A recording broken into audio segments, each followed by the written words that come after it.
నమస్తే, welcome to Telugu రాజ్యం. ప్రస్తుతం మనతో పాటు ఉన్నారు చలసాని శ్రీనివాస్ గారు ఉన్నారు. సార్ నమస్తే. నమస్కారం, అందరికీ నమస్కారం. చలసాని శ్రీనివాస్ గారు, ఇప్పుడు ముఖ్యంగా ఉపరాష్ట్రపతి ఎన్నికలో భాగంగా ఎన్డీఏ అభ్యర్థి తరపున రాధాకృష్ణన్ గారు నియమితులయ్యారు. ఆయన నామినేషన్ దాఖలు చేశారు. అయితే రాజ్నాథ్ సింగ్ గారు, రక్షణ శాఖ మంత్రి రాజ్నాథ్ సింగ్ గారు జగన్మోహన్ రెడ్డికి ఫోన్ చేసి మీరు మాకు మద్దతు ఇవ్వాలని చెప్పేసి ఆయన చెప్పడం జరిగింది. జగన్మోహన్ రెడ్డి గారు కూడా మద్దతు ఇచ్చారు.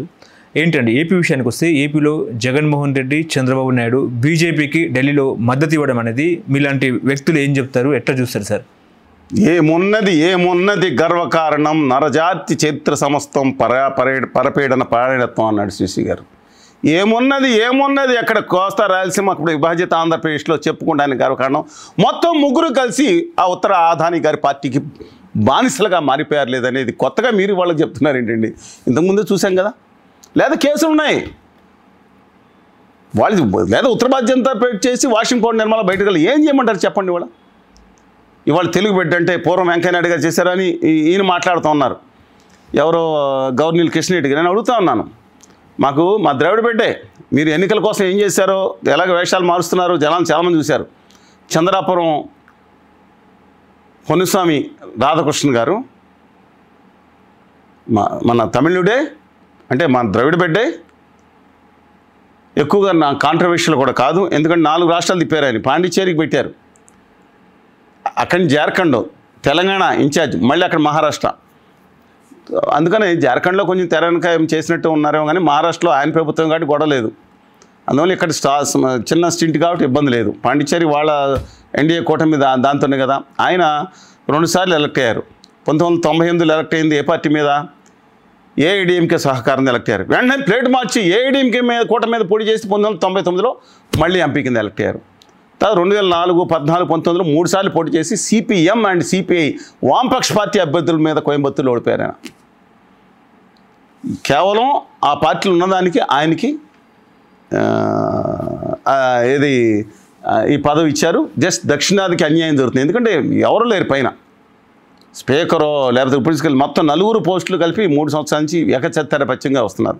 ఆ ధనకట్ గారు ఏం చేశారనేది రోజు సత్పాల్ మాలిక్ గారని మోడీ గారు చేసిన దుర్మార్గాలు, దుష్మార్గాలు, పహల్గాం కాదు, అంతకుముందు పఠాన్కోట్లో ఏం జరిగింది అన్నీ బయటపెట్టారు. గవర్నర్ గారు ఎంత దుర్మార్గాలు చేశారో, దేశ భద్రతని ఎలా పెట్టారని చచ్చిపోయారు. ఆయన ఎలా చచ్చిపోయారు మరి? ఇవాళ ఆయన బంధువే ధనకట్ గారు, సత్పాల్ మాలిక్ గారు బంధువే అవుతాడంట.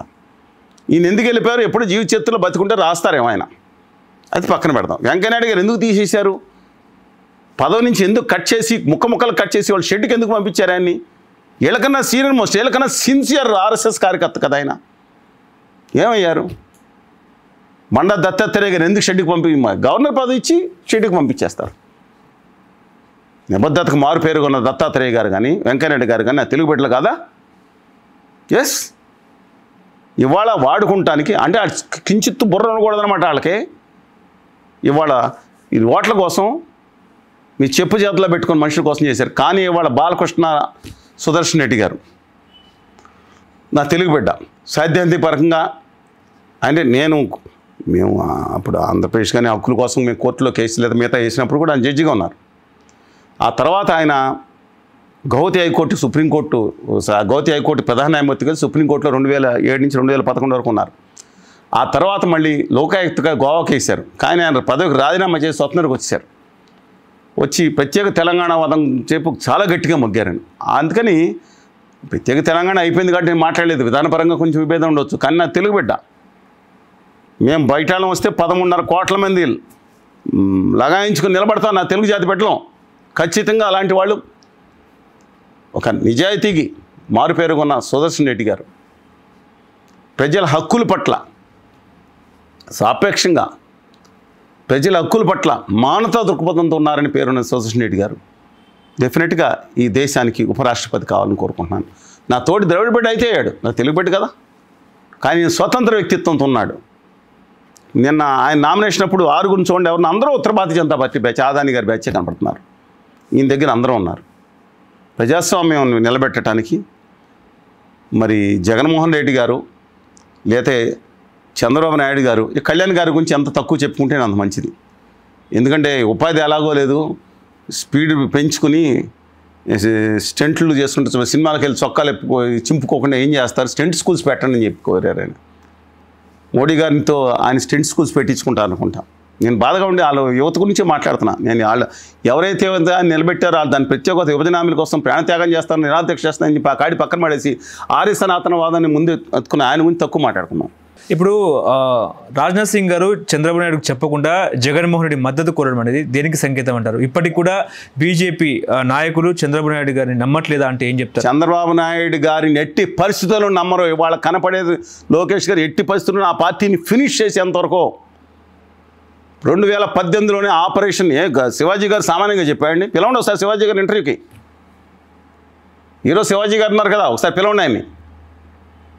ఆ తర్వాత ఆపరేషన్ గరుడ, ఆపరేషన్ బిరడాలో మొట్టమొదటి దెబ్బ తెలుగుదేశాన్ని భూస్థాపన చేయడం చూశారు. కానీ జగన్మోహన్ రెడ్డి గారు చేసిన కక్షాదించిన చర్యలు నిలబడ్డారు.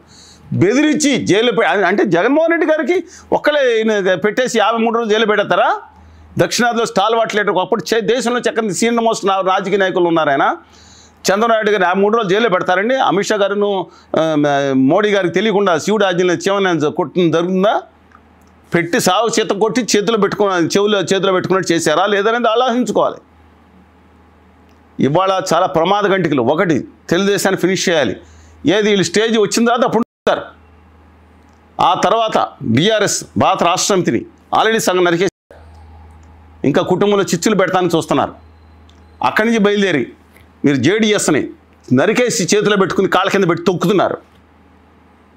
ఆ తర్వాత ఏఐడిఎంకేని ముక్క చెక్కలు చేసి కాళ్ళ కింద పెట్టుకుని డ్యాన్స్ చేస్తున్నారు. ఇక డిఎంకేని అది వీళ్ళ తరం కాదు. ఆఖరిగా వైఎస్ఆర్ కాంగ్రెస్ పార్టీ కూడా చెప్తున్నాను, దయచేసి మీ నాయకుడిని కూడా వదలరు. కేవలం ఆ స్టేజ్ వచ్చేంత తర్వాత మళ్ళీ కాంగ్రెస్ని లేపి మిమ్మల్ని తగ్గించి మీ ముక్క చెక్కలు చేస్తాను, ఓన్లీ తెలుగుదేశం ఉందని చెప్పి మీతో అవుతున్నారు.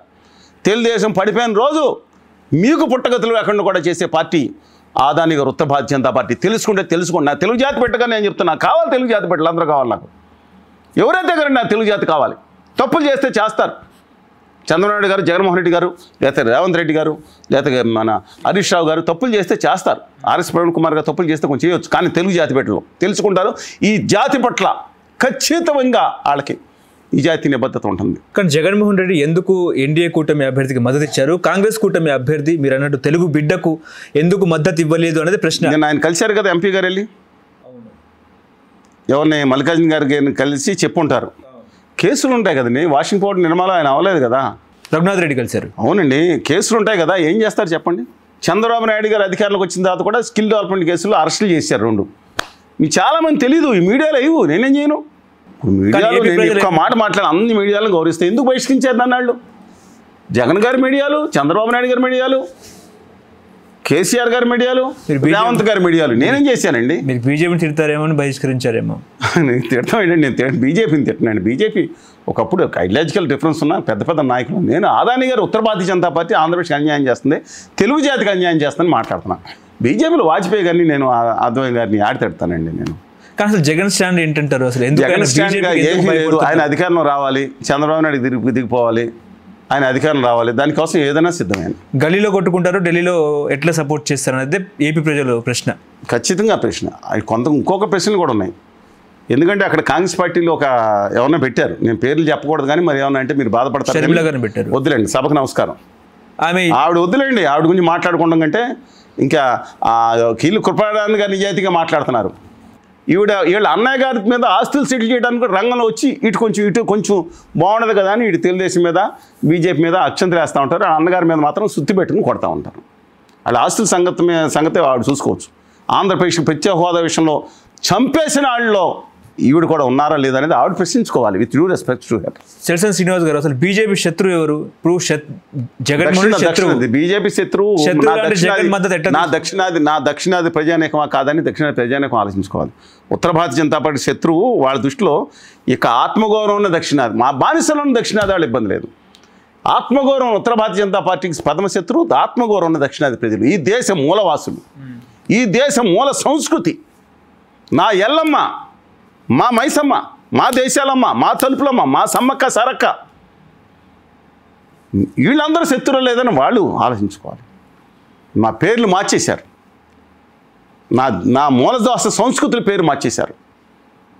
అబ్సల్యూట్గా చెప్తున్నాను నేను. ఇప్పుడు ఎన్డీఏ కూటమి ఫోన్ చేసినట్టు ఇండియా కూటమి ఎందుకు ఫోన్ చేయలేదు, మల్లికార్జున ఖర్గే ఎందుకు జగన్మోహన్ రెడ్డి మద్దతు కోరలేదు, రాహుల్ గాంధీ ఎందుకు కోరలేదు ఉపరాష్ట్రపతి ఎన్నికల్లో అంటే ఏం చెప్తారు సార్? కోరినా చేసేదే ఉందండి. వాళ్ళు కేసులు పెట్టేది ఉందా, లేకపోతే దస్తగిరి కేసులు ఆ చేతుల్లో ఉన్నాయా? ఓకే ఓకే లేవు కదా. ఈయన చేసిన లోపాలు, కక్షాదిమితో ఒక పరిధిని దాటి చేసిన లోపాలు జగన్మోహన్ రెడ్డి గారి నెత్తి మీద చుట్టుకునేవాళ్ళ. నిజంగా ఆయన పైన ఆయన చేసుకుంటా, కక్షాదింపులకు వెళ్లకుండా ఆయన నవరత్నాలు ఆయన ఇచ్చుకుంటే ఆయన ముఖ్యమంత్రి కొనసాగేవారు. చంద్రబాబు నాయుడు గారు కూడా ఆ రోజు మొదటే బీజేపీ నెత్తి మీద పెట్టుకుని మొత్తం ఆంధ్రప్రదేశ్కి హోదా కోసం విభజనాలు చేస్తున్న అరెస్ట్ చేసి దారుణాలు చేయకుండా ఉండుంటే, నిజాయితీగా మొదటి నుంచి నిలబడి ఉంటే ఆయన ఈ పరిస్థితి వచ్చి ఉండేది కాదు. హలో, తెలుగు రాజ్యం ఛానల్ చూస్తున్నారా? సామాజిక, రాజకీయ, జీవన చిత్రణే తెలుగు రాజ్యం. అతిశయోక్తులు, అసత్యాలు ఉండవు. రాజకీయ కోణం కాదు, ప్రజా కోణమే కొలబద్ద. తెలుగు రాజ్యం వీక్షణ మీ ఉత్తమ అభిరుచికి నిదర్శనం.